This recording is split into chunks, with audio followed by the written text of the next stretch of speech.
we're doing an interview with Will Poller, and I just wanted to show you this because I just completed the game my first playthrough with my co-op before I start another single player with that continuing. I wanted to show you this little interview, and yeah, just see what you think.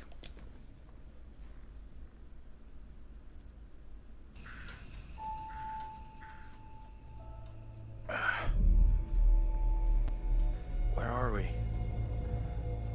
What happened? The bus crashed. We're okay though, just shaken up. I don't remember being in any crash.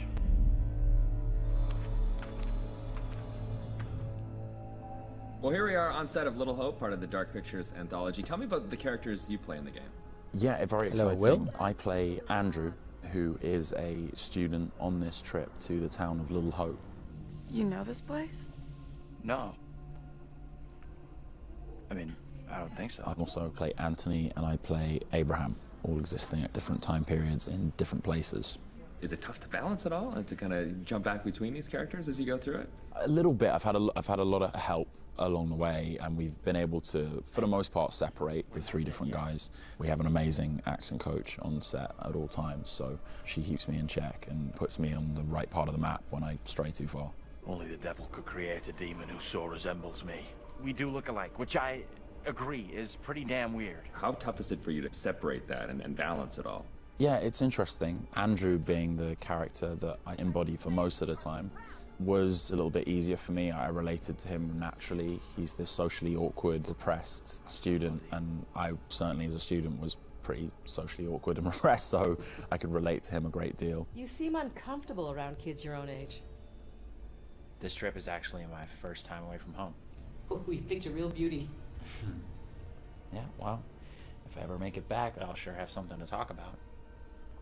The other character, Anthony, is slightly more immature, comes from a big family. I can also relate to that.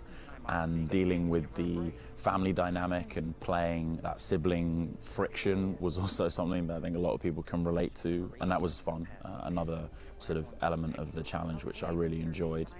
And then there's Abraham, who's the third character that I'm responsible for. We have to stop this. The only madness is right here in this court. And the nice thing that exists in all three of them is this motivation to do good, to do right.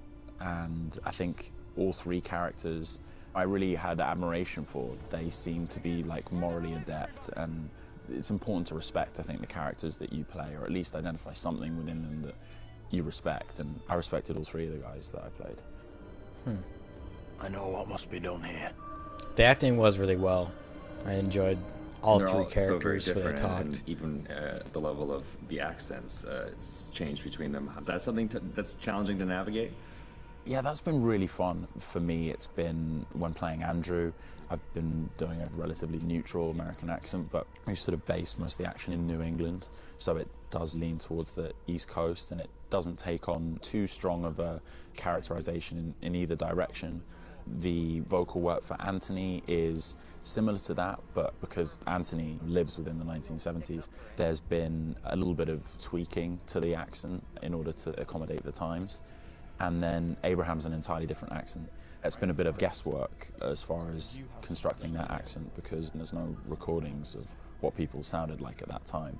But I suppose the closest thing to it we imagine is a kind of Northern English accent. And my dad's from Yorkshire, so I've basically been ripping off what my dad sounded like when he was younger.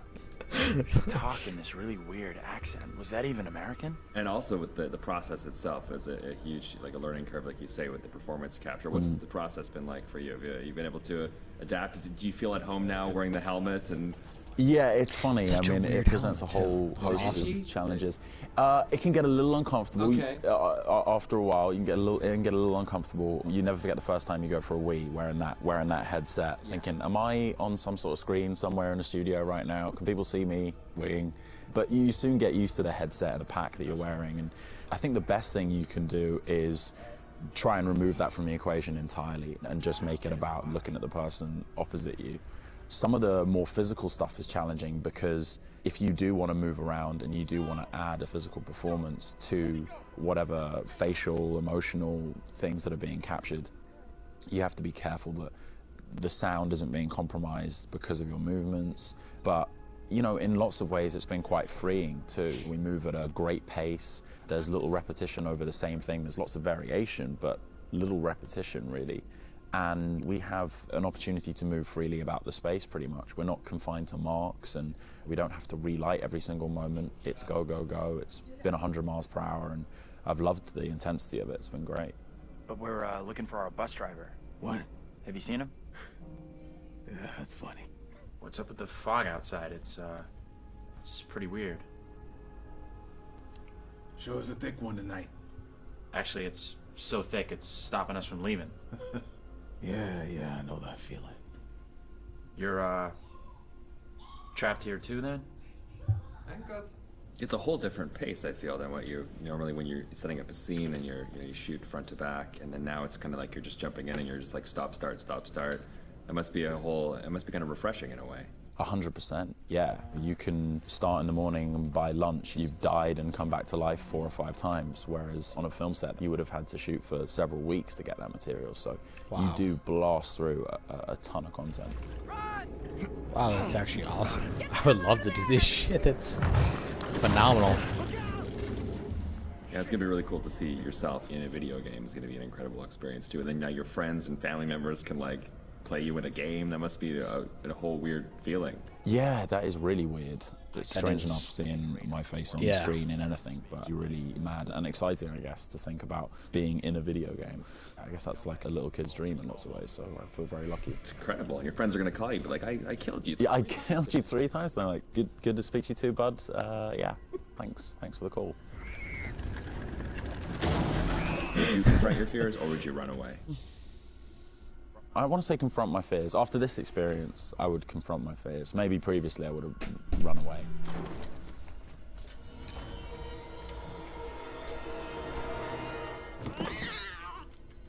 What kind of place is this?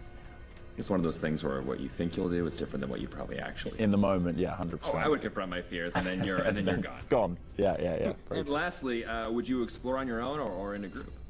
In a group, I'd have to. One of the best things about this experience has just been the camaraderie that's developed amongst the cast, and over a short period of time shooting at this intensity, it's bonded us together really quickly, and I've loved being part of the team. A group of us in one room on this crazy journey together, so it's all about exploring as a team. I'm just gonna say it. This is exactly what goes down in horror movies. Well, plus than anything in the horror genre, we know what happens when you go off on your own, right? 100%. Don't do it. They still do it. And they still do it. Let's go check out that room over there. No, don't go check out that room. Nope. Don't go check out. Or bring someone with you. Oh, yeah, exactly. Yeah. There you go. All right, Will. Tanner, thanks a lot. Appreciate that. Thank you. Cheers.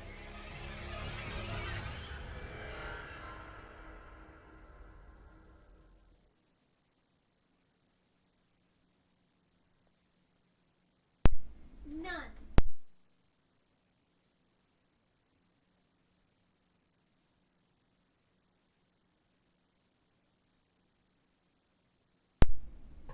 Thanks for joining us on that. I think I'll check out the next one now, which is this short documentary on designing the demons in Little Hope.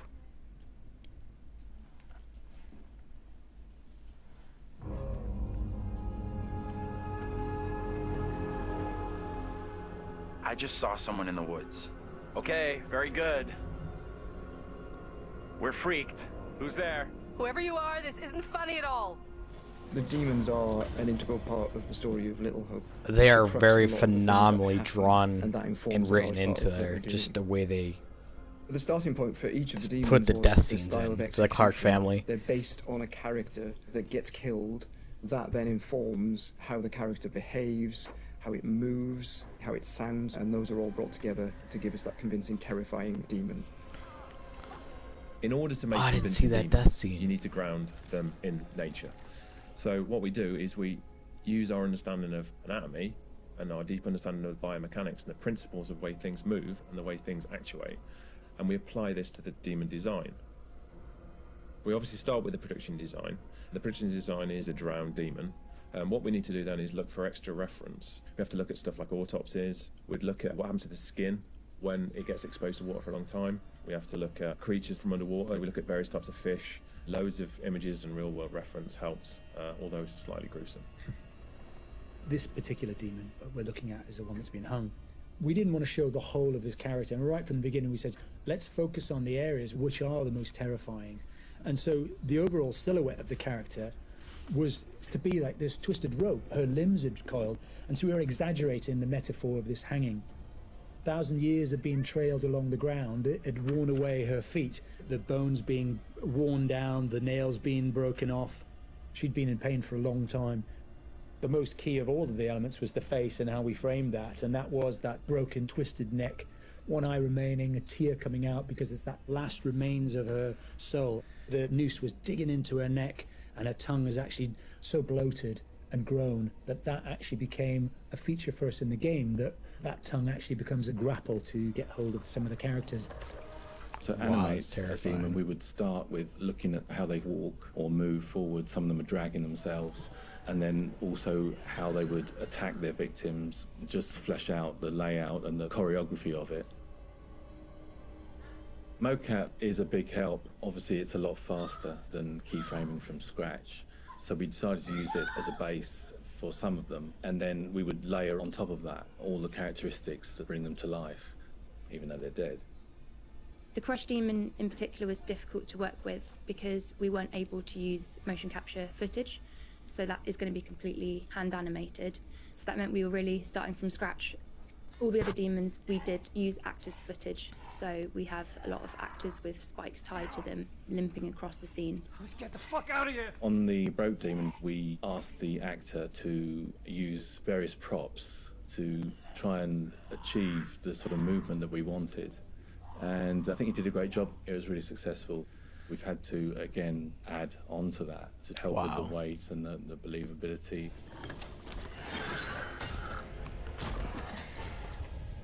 We take our initial cues for the sound of the demons from the visuals, and they look fantastic.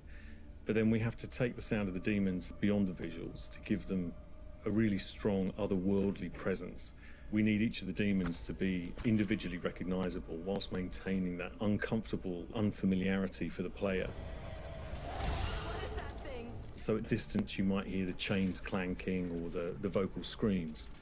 But when you get close up to the demons, you hear lots of detail, the cracking of skin, the creak of the chains, the breaths or the sound of the icky vomit. We really want the player to feel the breath or the sound of the demon on their face.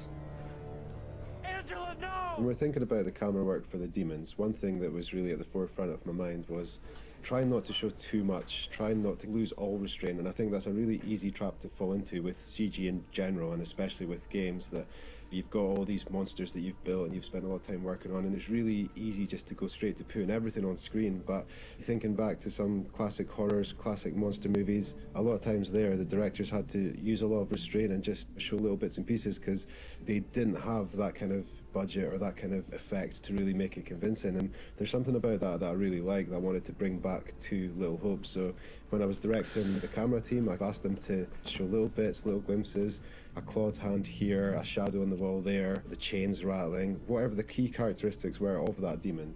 The interesting thing with that is that I think sometimes your imagination as a viewer fills in the blanks in a far more terrifying way than we really could. So we tried to build up that suspense, working up to this big reveal where you finally see full on in the light this thing that's been hunting you down in all its gross, horrific glory. With the demon scenes, lighting definitely had a key part to play as well. It had to work complementary to what we wanted to do with the cameras, but also there's some very specific things you can do with lighting that really lent itself to this task. So one of the big ones was the use of silhouettes. The demons have really interesting form and really interesting shapes. They're very unusual, you know, these humanoid creatures all distorted, and we wanted to use that without revealing too much. So quite often we try to use backlighting, or the fog that's present all through Little Hope is a really useful tool for silhouettes, as you can have this nice separation with a brighter background and then have the creature dark in the foreground. It was a nice way to make them feel even more gross than they really were. The Little Hope narrative is extremely multi-layered, and the demons not only represent the tortured souls of the characters, but they also represent truly the tortured psychological souls. trauma That that was humans can nuts. attain through witnessing traumatic events. So when the game opens in the prologue and the main character is witnessing these traumatic events, we underscore this with really strong male Gregorian choir. which we use later in the game when the demons are attacking to really strengthen and reference that psychological trauma with the tormented souls of the characters. Run! Now!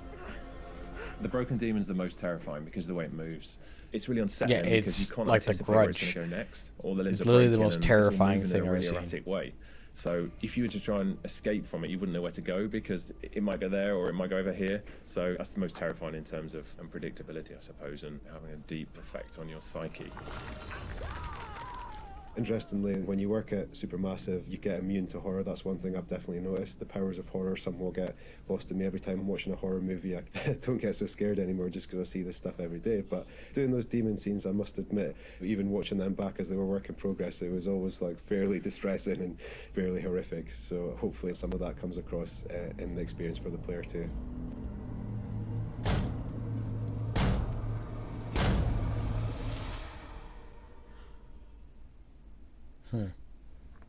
It was something else. It was really cool to watch.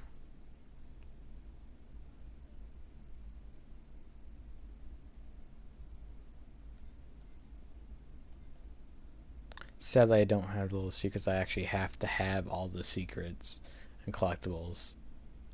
That's kind of sad. I can't see those ones yet. I will do a video on it later. Little Hope Art Book.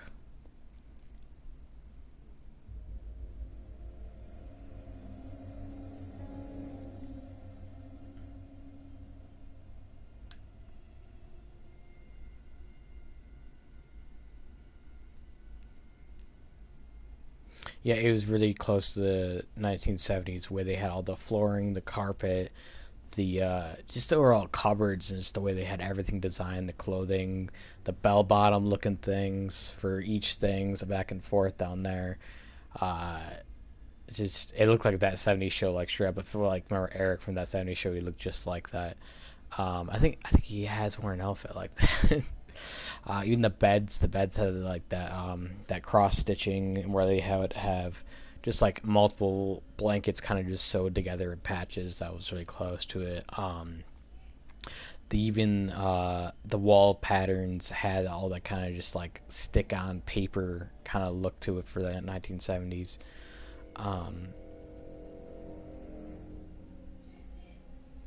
Graveyards are all the same. The only thing that really didn't explain too much is the emblems a little bit. Like they had the sun and everything. The emblems they found.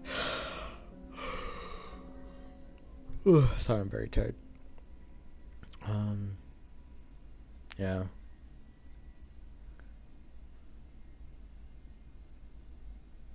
Yeah, they kind of used these from like the Blair Witch Project. I felt like they kind of like just stole those ideas. It was kind of cool though.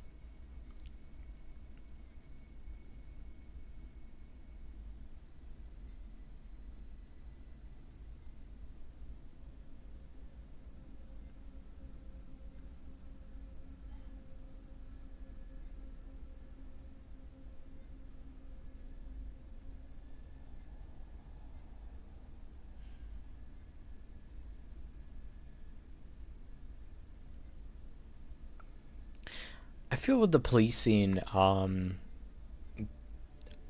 don't understand why that police station was empty, or if wasn't one in that town. It's a town. It should have at least, some kind of thing or some of the police officers attached to it, because it just didn't have those people. I thought it was really weird. That's interesting. Yeah, I had the burning scene because I had her go back in the house and burn instead of hanging by her scarf. My solo play, which I'll be continuing, they had her being hung, so I actually want to see that. They have that kind of extended tongue thing, and I want to see how it goes.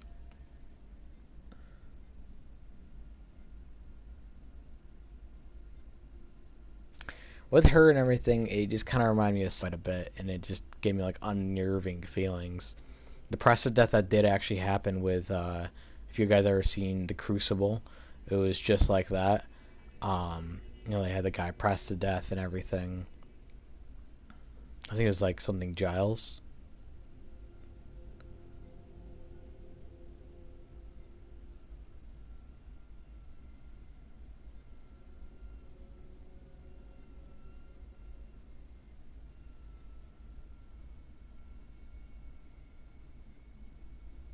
Yeah, I don't know what logo they were trying to portray with that diamond there. Maybe it was just something specific to the game series, but it was just it was interesting.